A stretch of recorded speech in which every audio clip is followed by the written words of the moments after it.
नमस्कार दोस्त, मैथ भाई पिंटू सर एमजीएस में आप सभी का स्वागत है।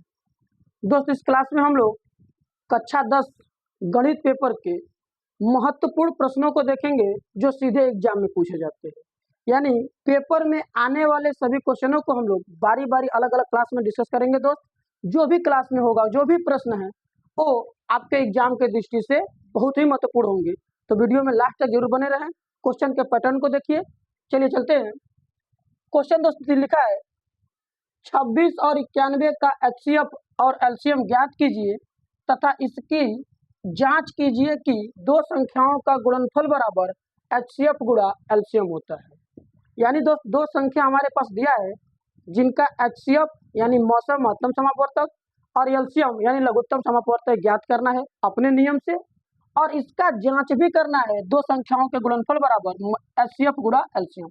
एक सूत्र होता है, इसको हम लोग जांच करेंगे। ठीक है, तो क्वेश्चन को लास्ट तक जरूर देखें और अपनी राय को साझा करेंगे क्वेश्चन कैसे लगे।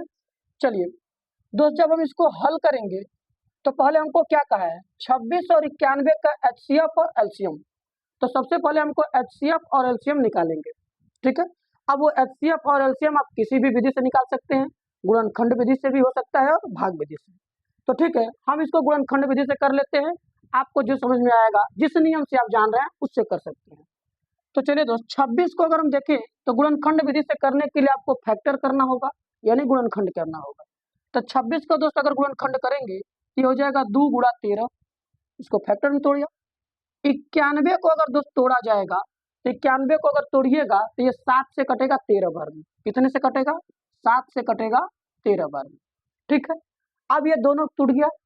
तो दोस्त आप करेंगे क्या, यदि हमको एचसीएफ निकालना है तो ध्यान दीजिएगा, आप इस मेथड को जानते भी होंगे, यदि नहीं भी जान रहे तो अच्छे से समझिए, जरूर आएगा आपको। तो ध्यान दीजिएगा दोस्त, मौसम यानी एचसीएफ निकालने का जो रूल होता है, एचसीएफ कहता है कि दोनों संख्याओं के गुणनखंडों में उन गुणनखंडों का मान लेना है जो सभी संख्याओं के गुणनखंड में मौजूद है।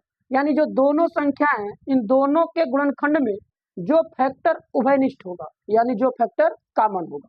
तो इन दोनों में कॉमन देखिए क्या है, कॉमन देखेंगे तो दोस्त 13 हो जाएगा, यानी जिसका जोड़ा बन जाए। तो आपके पास कॉमन कितना है? 13। तो इसका मौसा कितना हो जाएगा? 13। यदि दोस्त हम एलसीएम निकाले तो एलसीएम निकालने का भी रूल आप जानते हैं क्या होता है। देखिएगा, एलसीएम निकालने का जो रूल होता है सेम पैटर्न इसी का होता है। जो दोनों संख्याओं के फैक्टर हैं यानी गुणनखंड हैं, उनमें जो फैक्टर कॉमन है वो भी रहेगा, और दोस्त जो दोनों संख्याओं के फैक्टर बचे होंगे वो भी रहेगा। इसमें 2 बचेगा और 7 यानी 2 गुणा 7। तो दोस्त आप ध्यान दीजिएगा, मौसा निकालने के लिए यानी एचसीएफ निकालने के लिए दोनों संख्याओं के फैक्टर का कॉमन करते हैं, और एलसीएम निकालने के लिए कॉमन के साथ साथ जो फैक्टर शेष बच जाते हैं वो भी रखे जाते हैं। ठीक है, तो एलसीएम का मल्टीप्लाई अब करेंगे तो 13 में 2 का गुणा करेंगे तो 26 गुणा 7, यानी बारी बारी से धीरे धीरे गुणा कर लीजिए, आराम से निकल जाएगा। 7 का गुणा 6 में करेंगे, 7 6 का 42, 4 हासिल हो जाएगा, और 7 दुना के 14, 4 18। ठीक है, 7 6 का 42 के 2 हासिल लगेगा 4, 7 दुना के 14, 4 18, यानी 182 इसका एलसीएम है और एचसीएफ इसका 13 है।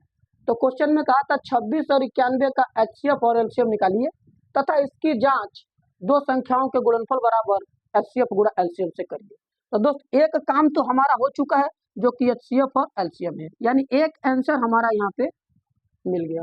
ठीक है, अब दोस्त हमको इसकी जांच करना है। जांच करने का मतलब इसको सत्य साबित करना है, सिद्ध करना है कि जो ये हमारा एचसीएफ और एलसीएम आया है ये सही है कि नहीं। तो ठीक है दोस्त, आपको एक सूत्र मैं बताता हूँ, इस सूत्र को आप ध्यान देंगे। दो संख्याओं के गुणनफल वाला क्या होता है सूत्र दोस्त? होता है दो संख्याओं का गुणनफल, दो संख्याओं का गुणनफल बराबर मौस गुणा लस यानी एचसीएफ गुणा एलसीएम। दोस्त ये सूत्र को आप विशेष ध्यान देंगे। इस सूत्र पे भी अधिक से अधिक सवाल आपके ओएमआर सीट पर 1 नंबर में पूछ लिए जाएंगे, या सीधा 2-2 नंबर के क्वेश्चन आपके ओएमआर सीट को छोड़कर जो हल करने वाले क्वेश्चन है उस पर देगा। तो दोस्त ये फार्मूला है, इस फार्मूला को आप ध्यान देंगे। अब इसमें करता क्या, क्वेश्चन बदल करके कभी दो ठो संख्या है तो एक ठो संख्या देगा, एक ठो नहीं देगा। एचसीएफ दे दिया, एलसीएम दे दिया, अलग से निकालना होगा।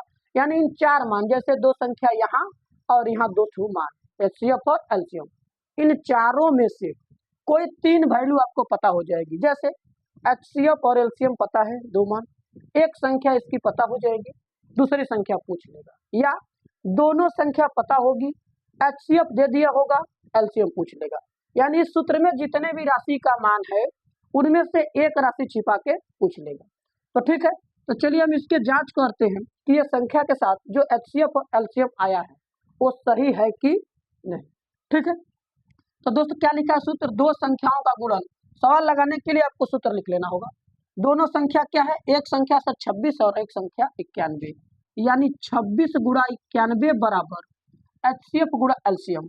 तो एचसीएफ इसका क्या है 13, एलसीएम कितना है सर 182, एलसीएम कितना है 182। आप इसी पक्ष को चेक करना दोस्त, यदि ये गुणनफल और ये गुणनफल दोनों इक्वल होंगे यानी बराबर होंगे तो मान हमारा सही होगा, यदि नहीं बराबर होंगे तो मान हमारा सही नहीं होगा। ठीक है, तो चलिए हम 26 का 91 में गुणा करते हैं। यदि 26 का आपको टेबल याद है तो ठीक है, नहीं नॉर्मली आप गुणा करना जानते हैं, 91 गुणा 26 जिस रूल से जानते हैं दोस्त कर लीजिए, कोई दिक्कत नहीं इसमें। 6 का गुणा एक में करें 6 एक कम 6, 6 9 54। ठीक है, फिर 2 का गुणा करेंगे 2 एक कम 2, 2 9 18। इसको जोड़िएगा तो 6 4 2 6, 8 5 13 के 3 1 1 1 2, 2366। कितना आ जाएगा दोस्त 2366 बराबर इसका आप गुणा कर लीजिए। यदि ये भी उतना आता है तो सत्य होगा।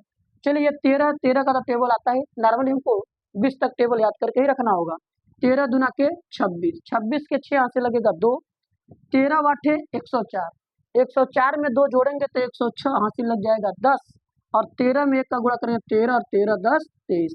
तो क्या आपने देखा 2366 इधर 2366 इधर, ये बात सत्य आई कि नहीं आई, सत्य आई, यानी हमारा दोनों तरफ का मान सही है, अर्थात ये हमारा जो क्वेश्चन में एचसीएफ और एलसीएम कहा है ये क्वेश्चन भी बिल्कुल सही होगा। तो दोस्त आपने देखा कि कोई भी दो संख्या देगा तो उसका एचसीएफ और एलसीएम आपसे कहेगा। आप कहेंगे सर आपने ये गुणनखंड विधि से ज्ञात किया है, हम मौसा यानी एचसीएफ को भाग विधि से भी जानते हैं।